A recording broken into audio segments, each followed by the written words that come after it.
I'm going to talk really about the low likelihood, high impact outcomes in the report.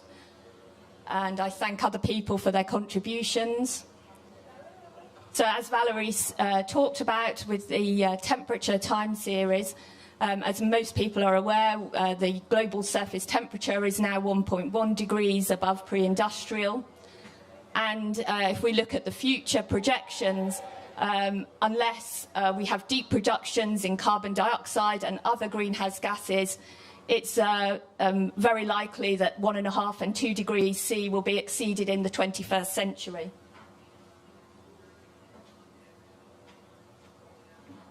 However, we can't rule out that surface warming above the very likely range can be ruled. So the surface warming above the very likely range cannot be ruled out. So if we look at a distribution, the very likely range covers the 5 to 95% part of the distribution, and there's therefore a 1 in 20 chance that that the surface temperature will exceed the likely range. This becomes much more likely in the case of ECS values, which are higher than at the high end of the assessed range. If we look at the high end, these low likelihood, high warming events, we see that you would cross the 1.5 degrees warming level and the 2 degrees warming level much earlier in the 21st century. And if we look at the spatial patterns of warming in 2100 for SSP1 2.6, you see that the best estimate is shown on the bottom, and the top is from a very high warming model, even for SSP1 2.6. And you can see that regionally there are much warmer values there, which has consequences for society and ecosystems. So exceeding 1.5 and indeed 2 degrees Celsius this century would have dramatic impacts on extremes, as Valerie talked about, increasing the hottest temperatures that we would see, the frequency of droughts, high precipitation events, the decline of snow and the incidence of tropical cyclones. But this will extend beyond 2100, and with sea level, if we stabilise at 1.5, we might limit sea level to 3 metres, but at 2 degrees and 4 degrees, we would see much higher sea level. Now, some parts of the climate system respond almost linearly to temperature change. So, for example, Arctic sea ice area, snow and permafrost volume at least up to 3 degrees. However, ice sheets, deep ocean circulation respond much more slowly, and we're already seeing irreversible committed change, including in sea level. The paleoclimate records indicate the existence of tipping elements. So, for example, ice sheets can melt relatively quickly, but will take many years to recover from that. So in the 6th assessment report, we look at tipping points, irreversibility, abrupt change, which is a change that is substantially faster than the typical rate of change in its history. And we assess low likelihood, high impact outcomes, where the probability of the occurrence is low, as I showed in the low likelihood, high warming events, but the potential impacts on society or ecosystems can be very high. So we assessed a number of elements in the report, both in the land and cryosphere and in the ocean. We looked at potential abrupt climate change, irreversibility, projected 21st century change. We assessed the global monsoon, tropical and boreal forests, cryosphere elements, permafrost, Arctic and Antarctic sea ice, and the Greenland and West Antarctic ice sheet. And in the ocean, we looked at ocean heat content, sea level rise, changes in the overturning circulation, and acidification and deoxygenation. So if I turn first and talk about the Atlantic Meridional overturning circulation, so obviously we care about this globally because of the heat that it transports northwards, and regionally the impact on sea surface temperatures affects the atmospheric circulation. So in the report we find that it's very likely that the overturning circulation will decline over the 21st century, and we have medium confidence that there will not be an abrupt collapse before 2100.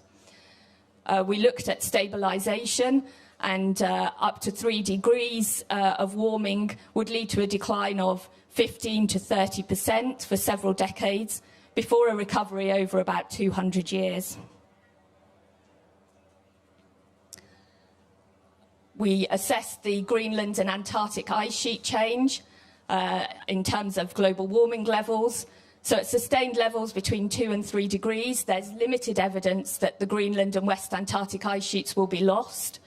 However, if global temperatures go much higher than this, so beyond 3 degrees, there will be a near complete loss of the Greenland ice sheet and complete loss of the West Antarctic ice sheet over multiple millennia. So the ice sheets have a large effect on sea level rise. They're one of the biggest contributors to the current rate of sea level rise. In an intermediate scenario shown in yellow, where global temperature is below 3 degrees, we would expect about 44 to 76 centimetres by the end of the century. However, there's a plausible scenario that we assessed in the report where increased melt from both Greenland and the Antarctic ice sheet could lead to an additional metre of sea level rise by 2100. And looking even further beyond this, out to 2300, we assessed that with low greenhouse gas emissions, sea level rise could be limited to 3 metres. However, if we follow very high emission pathway, it could be as high as 7 metres. And indeed, at very high warming levels, this could trigger a massive loss of ice from the marine ice cliff instability, which could lead to sea level rise greater than 15 metres on the 2300 timescale. So to turn to biogeochemical tipping points, in the report we find high confidence that the response of the biogeochemical cycles to anthropogenic perturbations can be abrupt at the regional scales and indeed irreversible on decadal to century timescales, and high confidence that the probability of crossing these uncertain regional thresholds for severe fires and forest dieback will increase with climate change. Now, I'll just go on to tell you about the impact these might have on the carbon budgets. So we assess the maximum carbon release and the maximum rate of change in tropical and boreal forest dieback and emissions from permafrost, and compared these with the current rate of increase of carbon dioxide and the cumulative carbon dioxide emissions from the full range of the SSP scenarios.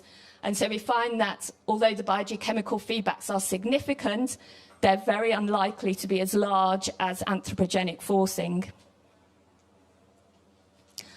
So I think the main message that I'd like you to take away from this part of the presentation is that low likelihood outcomes cannot be ruled out, and they really need to be considered as part of the risk assessment of future change.